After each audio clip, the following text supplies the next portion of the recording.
Characteristics of SN1 reaction. First point, SN1 reaction is a first order reaction. So, according to the law of chemical kinetics, the order of reaction of SN1 is first because यहाँ पे rate of reaction depend करता है only on the concentration of reactant. Characteristics of SN2 reaction.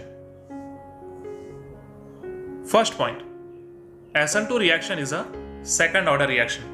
Now according to the law of chemical kinetics, rate of reaction depend करता है concentration of both reactant and nucleophile. So SN2 reaction is a second order reaction.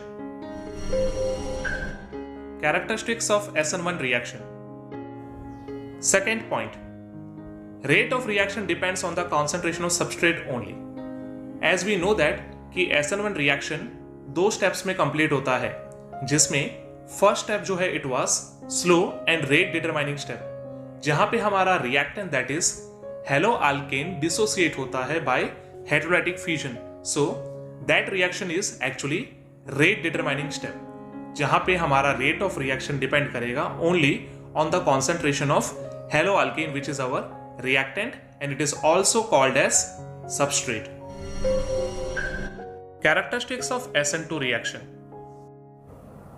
Second point, rate of reaction depends on concentration of both substrate and nucleophile. As we know that कि SN2 reaction जो है एक single step reaction है, जहां पे initially हमारा reactant that is our substrate and nucleophile react करके product बनाता है, और यहाँ पे हमारा जो reaction it is slow. So rate determining step हमारा फर्स्ट स्टेप है, जहां पे concentration of substrate and nucleophile दोनों पे रेट ऑफ रिएक्शन डिपेंड करता है. Characteristics of SN1 reaction. Third point, rate of reaction equals to K into concentration of substrate raise to 1, where S is equal to substrate and K is the rate constant. So, according to the law of chemical kinetics, we know that कि हमारा जो first step है जहां पे substrate हेटेरोलाइटिक fusion करता है, ये हमारा स्लोएस्ट स्टेप है and it is the rate determining step. So for writing the rate law expression, the equation will be rate equals to rate constant multiply by concentration of substrate which is our halo alkane. Characteristics of SN2 reaction. Third point, rate of reaction equals to rate constant multiplied by concentration of substrate raised to 1 multiplied by concentration of nucleophile raised to 1, where S is the substrate, Nu is the nucleophile and K is the rate constant. जैसा कि हमने SN2 reaction के mechanism में study किया है कि हमारा जो फर्स्ट स्टेप था that was slow and rate determining step, जहां पे हमारा rate of reaction concentration of reactant and nucleophile दोनों पे डिपेंड करता है. So according to the law of chemical kinetics, जब हम रेट लॉ एक्सप्रेशन लिखेंगे, यहाँ पे हमारा रेट ऑफ रिएक्शन दोनों के कॉन्सेंट्रेशन पे डिपेंड करेगा, तो रेट लॉ इक्वेशन के अंदर सबस्ट्रेट और न्यूक्लियोफाइल को हम इंक्लूड करेंगे जिनकी पावर 1 है, इसलिए ओवरऑल जो ऑर्डर ऑफ रिएक्शन है ये 2 हो जाता है. Characteristics of SN1 reaction. Fourth point, SN1 reaction completes in 2 steps. As we can see in the mechanism of SN1 reaction, जो total reaction है ये 2 steps में complete होता है. In the first step हमारा substrate heterolytic fusion करके carbocation intermediate बनाता है. Along with that it produce nucleophile जो कि हमारा हेलोजन है, which is our leaving group, or it is also known as substituted nucleophile. And in the second step हमारे carbocation पे another nucleophile attack करके final product बनाता है. So from that we can conclude that कि SN1 reaction 2 steps में complete होता है. Characteristics of SN2 reaction. Fourth point, SN2 reaction completes in 1 step. As we can see in the reaction mechanism, in SN2 reaction initially हमारा reactant that is our substrate react करता है nucleophile के साथ और एक pentavalent short lived activated complex बनाता है, और ये कॉम्प्लेक्स डिसोसिएट होता है और हमें प्रोडक्ट मिलता है along with that substituted nucleophile. So overall अगर हम देखेंगे तो हमारा रिएक्शन एक सिंगल स्टेप में कंप्लीट हो जाता है। Characteristics of SN1 reaction. Fifth point, in intermediate step of SN1 reaction carbocation is form. जैसा कि मैंने डिस्कस किया है कि हमारे SN1 रिएक्शन के फर्स्ट स्टेप में जब हेट्रोलाइटिक फ्यूजन होता है, एट दैट टाइम हमारा carbon halogen polar bond dissociate होता है, जिसके अंदर हेलोजन कार्बन के इलेक्ट्रॉन पेयर को अपनी तरफ अट्रैक्ट करके हैलाइड न्यूक्लियोफाइल बनके लीव कर देता है। एट दैट टाइम हमारे इंटरमीडिएट स्टेप में कार्बोकैटायन फॉर्म होता है। Characteristics of SN2 reaction. Fifth point, in transition step of SN2 reaction, high energy complex is formed. As we can see in the reaction mechanism कि nucleophile जो है वो हमेशा opposite side से attack करेगा carbon पे फ्रॉम द हेलोजन, जिसके कारण हमारा एक पेंटावैलेंट कार्बन का कॉम्प्लेक्स बनता है जिसकी पोटेंशियल एनर्जी हाई होती है। That is our transition step, जो कि एक शॉर्ट लिव कॉम्प्लेक्स है जो कि डिसोसिएट होकर हमें प्रोडक्ट देता है। Characteristics of SN1 reaction. Sixth point, heterolytic fusion occurs during SN1 reaction. जैसा कि हमने SN1 रिएक्शन के मैकेनिज्म में देखा है कि फर्स्ट स्टेप के अंदर हमारा CX बॉन्ड पोलर होता है, जिसके कारण वहां पे कार्बन हेलोजन बॉन्ड का हेटेरोलाइटिक फ्यूजन होता है, जहां पे carbocation and as well as halide nucleophile produce होता है। Characteristics of SN2 reaction. Sixth point, heterolytic fusion does not occur during SN2 reaction.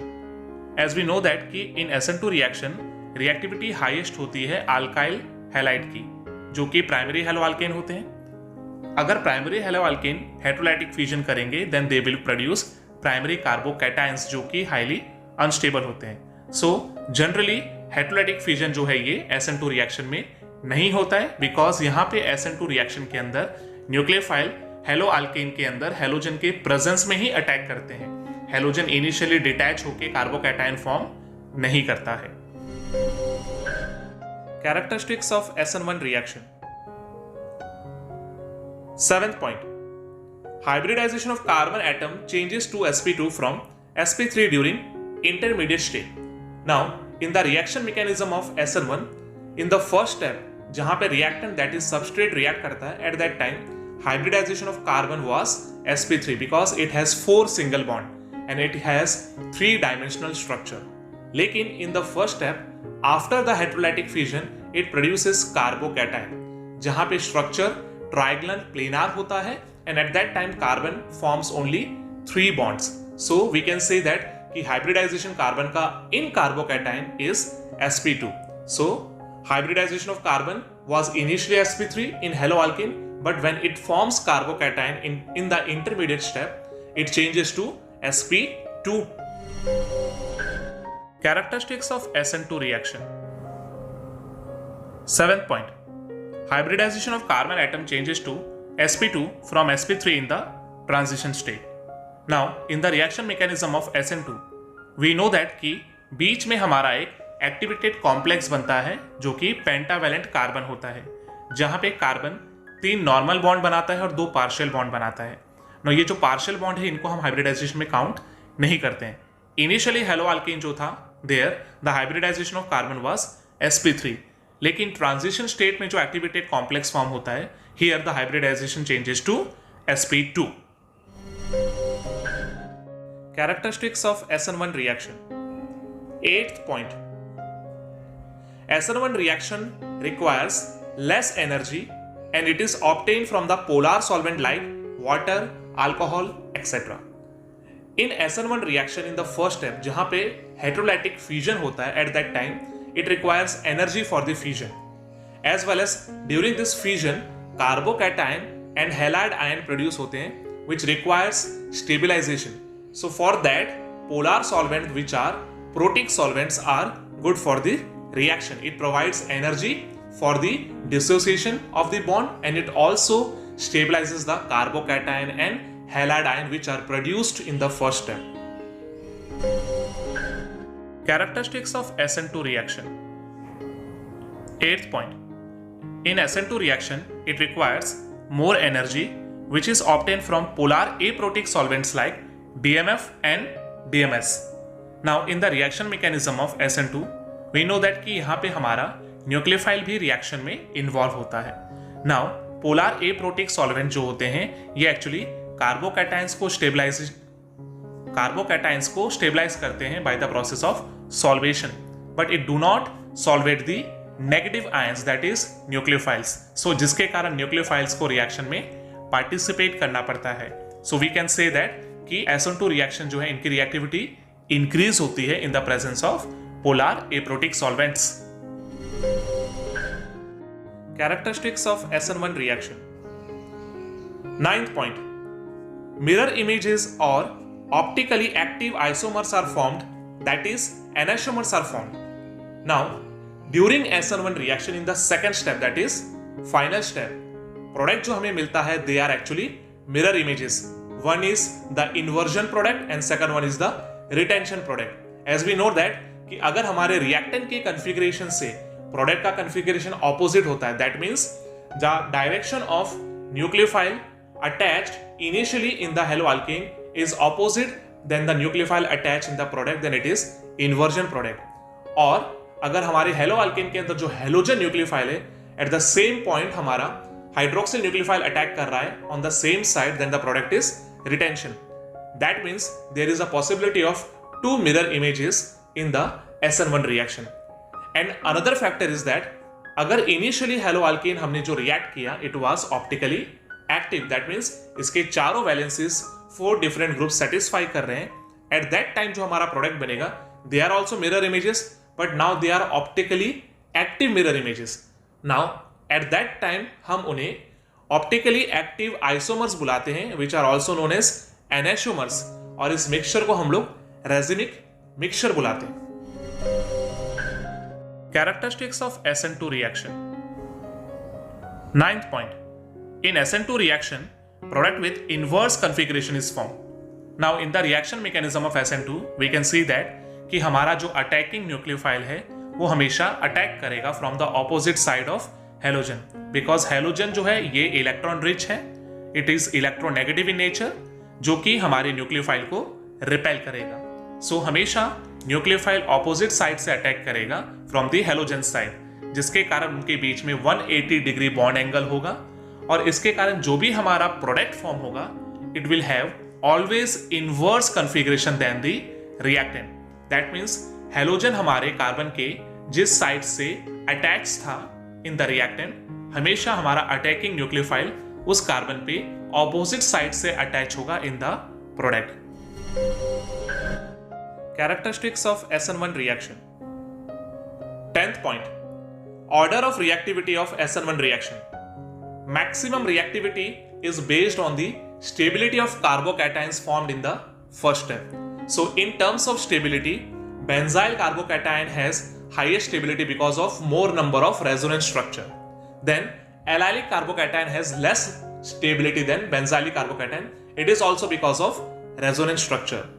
And the series for stability of carbocations are tertiary, then secondary, then primary, and last one is methyl carbocation, which is based on the inductive effect. So we can see that कि stability benzyl carbocation से लेके methyl carbocation की towards decrease हो रहा है. So we can say that reactivity also decreases. So for SN1 reaction highest reactivity होगी benzyl carbocation की, then उससे कम होगी एलाइल कार्बोकैटायन की, देन उससे कम होगी टर्जरी कार्बोकैटायन की, देन उससे कम होगी सेकेंडरी कार्बोकैटायन की, देन उससे कम होगी प्राइमरी कार्बोकैटायन की, एंड लीस्ट रिएक्टिविटी शो करेगा methyl carbocation. So from this we can conclude that कि हेलो अल्केन के नेचर पे डिपेंड करेगा reactivity of our SN1 reaction. अगर बेंजाइल हेलो अल्केन है then it will show highest reactivity, और normal एक alkyl halide है it will show least reactivity because of the stability of carbocation series. Characteristics of SN2 reaction. 10th point. Order of reactivity of SN2 reaction is highest methyl cation, then primary carbocation, then secondary carbocation, and least reactivity is of tertiary carbocation. As we know that कि SN2 reaction जो है ये one step reaction है, that means यहाँ पे carbocation formation नहीं होता है। So from that we can say that कि जैसे जैसे कार्बोकैटायन की स्टेबिलिटी इंक्रीज होती है, SN2 रिएक्शन की रिएक्टिविटी डिक्रीज होती है। अब हम जानते हैं कि SN2 रिएक्शन के अंदर highest reactivity methyl carbocation show कर रहा है बिकॉज इसकी स्टेबिलिटी सबसे लेस होती है, और least reactivity tertiary carbocation show कर रहा है बिकॉज उसकी स्टेबिलिटी सबसे हाईएस्ट होती है। So from that we can conclude that कि अगर कार्बोकैटायन की स्टेबिलिटी इंक्रीज हो रही है तो SN2 रिएक्शन की रिएक्टिविटी डिक्रीज होगी।